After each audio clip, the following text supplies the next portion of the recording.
દરરોજની જેમ આજે પણ હું ઘરે મોડો પહોંચ્યો. મને ક્યારેય કોઈ ખરાબ આદત ના હોવાથી જ્યારે હું મોડી રાત્રે આવતો ત્યારે કોલોનીમાં કોઈ મને ખરાબ રીતે જોતું ન હતું. હું હંમેશા એ વાતનો ગર્વ અનુભવું છું કે લોકો તેમના બાળકોને મારી સિદ્ધાંતોનું ઉદાહરણ આપીને ભણવા અને સારું લખવાની સલાહ આપે છે. બસ આ બધું વિચારીને મેં મારી ચાવીથી ઘરનો દરવાજો ખોલ્યો. જોકે હું જાણતો હતો કે જ્યાં સુધી હું ઘરે નહીં પહોંચ્યું ત્યાં સુધી દીપ્તિ ઊંઘશે નહીં. હું મારા 5 વર્ષના પુત્ર ચિંટુને જગાડવા માંગતો ન હતો. દરવાજાનો ઓછો અવાજ સાંભળીને દીપ્તિ હંમેશાની જેમ રૂમમાંથી બહાર આવી. ત્યાં સુધી હું હાથ અને મોઢું ધોવા બાથરૂમમાં ગયો અને રાબેતા મુજબ દીપ્તિ રસોડામાં ભોજન ગરમ કરવા ગઈ. રોજ આમ જ થતું. સવારે ઘરેથી નીકળ્યા પછી રાત્રે જમવા માટે જ મળતા.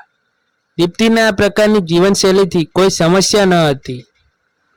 ઉચ્ચ વર્ગના સમાજમાં પોતાની પ્રતિષ્ઠા સ્થાપિત કરવા માટે દરેકને હાથે સખત મહેનત કરવી પડતી હતી. ચિંટુ સૂઈ ગયો.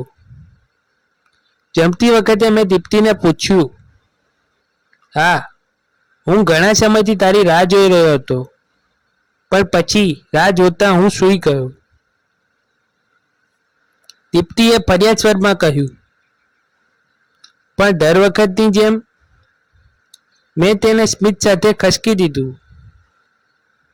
આગલી સવારે રાત્રે મોડા સૂવાના કારણે હું દરરોજ સવારે મોડો જાગતો હતો, પણ હું જાગું ત્યાં સુધીમાં ચિંટુ શાળાએ ગયો હતો. ચિંટુ હંમેશા ફરિયાદ કરતો કે હું તેને ક્યારેય બહાર ફરવા લઈ જતો નથી અને કદાચ આ કારણે તે મારાથી ગુસ્સે હતો. હંમેશાની જેમ હું ઊભો થયો અને દીપ્તિને બોલાવી અને બાથરૂમમાં દાખલ થયો.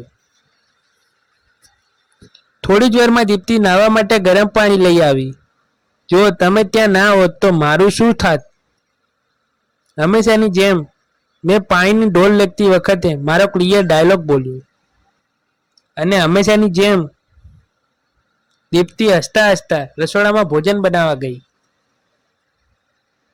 બસ હું ઓફિસ માટે તૈયાર થઈને ડાઇનિંગ ટેબલ પર આવ્યો ત્યારે ચિંટુ ગર્ભયા ચહેરા સાથે બેઠો હતો. શું વાત છે સાહેબ?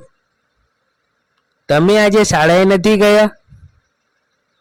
મેં ચિંટુના વાળ પર પ્રેમથી કહ્યું, આજે રવિવાર છે.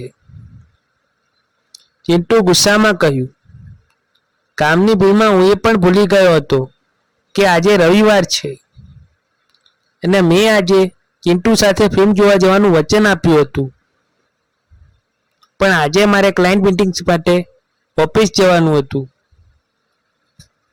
મને ઓફિસ જતો જોઈને ચિંટુએ જોયું કે તેનો મૂવી પ્લાન જોખમમાં છે અને કદાચ એટલે જ તે ગુસ્સામાં મારી સાથે વાત કરી રહ્યો હતો. પપ્પા, તમે કલાકના કેટલા પૈસા કમાઓ છો? અચાનક ચિંટુએ પૂછ્યું. ચિંટુએ આ પહેલાં ક્યારેય મારી સાથે આ વલણ સાથે વાત કરી ન હતી. કદાચ તેણે ગુસ્સામાં આવું કહ્યું. લગભગ 1000 રૂપિયા, મેં કહ્યું. શું તમે મને 500 રૂપિયા ઉછીના આપી શકશો? ચિંટુએ કહ્યું.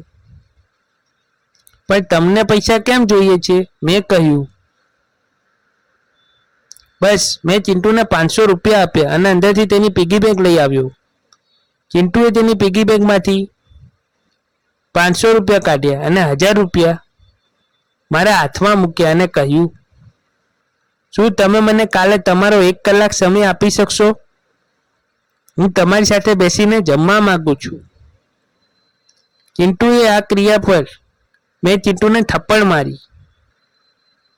આજે ઓફિસ જતી વખતે મારા મનમાં એ જ હતું કે શું આ વ્યસ્ત જીવનમાં બધું જ ખરીદી શકાય છે? જોકે હું પણ ચિંટુને આ જ શીખવી રહ્યો હતો. વાર્તાનો તક એ જ છે કે પરિવાર માટે પૈસા કમાવાની લાલસામાં આપણે પરિવારને સમય આપવાનું ભૂલી જઈએ છીએ. જીવનમાં દરેક સાથે સુમેળમાં ચાલવું એ શાળપણ છે. આ વિડીયો ગમ્યો હોય તો લાઈક શેર સબસ્ક્રાઈબ જરૂરથી કરજો.